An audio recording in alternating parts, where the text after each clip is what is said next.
Perkenalkan, saya Agi Sevanya dengan NPM 103 akan menjelaskan mengenai temporal mandibular joint. Bisa di next.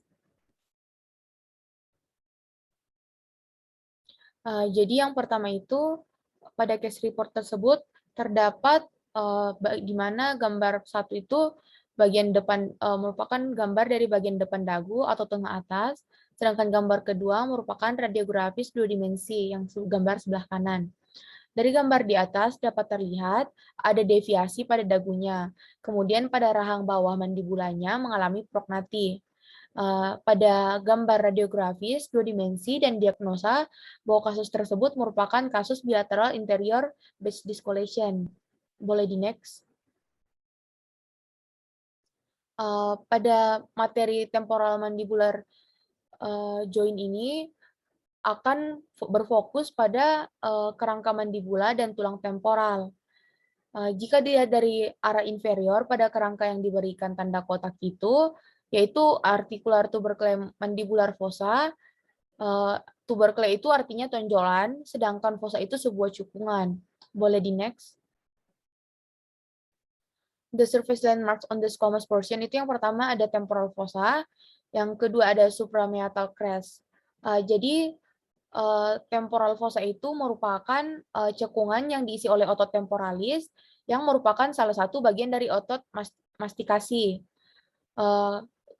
Dan kedua fossa tersebut saling terkoneksi dan terdapat di lateral dan kepala yang dibatasi oleh tulang dan jaringan lunak. Dan letak infratemporal fossa juga berada di bawah temporal fossa. Infratemporal fossa ini ada terletak di antara zygomatic arch, di mana gabungan dari tulang temporal dan tulang zygomatic, dan di bagian tengah dari tulang tengkorak.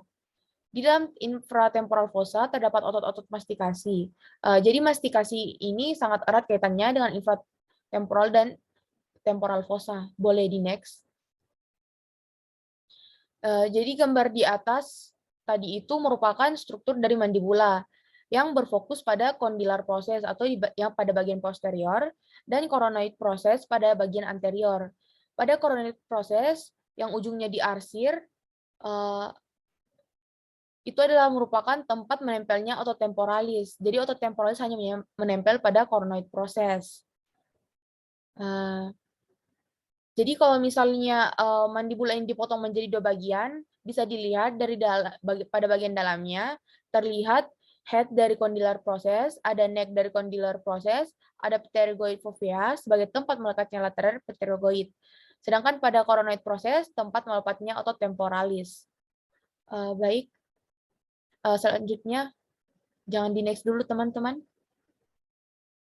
Baik, selanjutnya kita akan melihat bagaimana perkembangan dan pertumbuhan dari mandibula tersebut.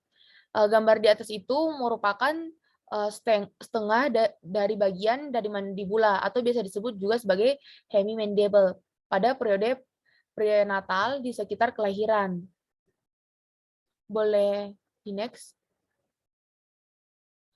Jadi fungsi dari TMJ ini untuk memfasilitasi opening dan closing of the mold sehingga kalau pada saat tidak ada TMJ, bagaimana mandibula kita ini tidak bisa bergerak untuk proses bicara dan proses mengunyah. Gerakan membuka dan menutup mulut yang dihasilkan oleh TMJ manusia akan bisa melakukan gerakan kompleks pada mengunyah atau misalnya gerakan dari samping ke samping pada rahang bawah. TMJ ini merupakan synovial joint, di mana synovial joint ini letaknya di antara head of mandible yang tadi concealer for saya in the articular fossa and article or tubercle of the temporal bone. Boleh di next. Jadi gerakan-gerakan yang dihasilkan oleh TMJ itu yang pertama ada protrusion yang fungsinya menggerakkan mandible ini ke depan ke arah anterior dan dibantu oleh lateral pterygoid. Astaga Tuhan Yesus. Ada apa, Mama? Baik, jadi gerakan-gerakan yang dihasilkan oleh TMJ itu ada yang pertama yaitu protrusion yang fungsinya itu untuk menggerakkan mandible ini ke depan ke arah anterior dan dibantu oleh lateral pterygoid dan medial pterygoid. Yang kedua ada retraction yang fungsinya di mana memundurkan mandibula yang menghasilkan kontraksi dari posterior fibers of temporalis. Yang ketiga ada elevation, di mana fungsinya itu untuk mengangkat mandibula ke atas yang membutuhkan temporalis mesester dan medial pterygoid.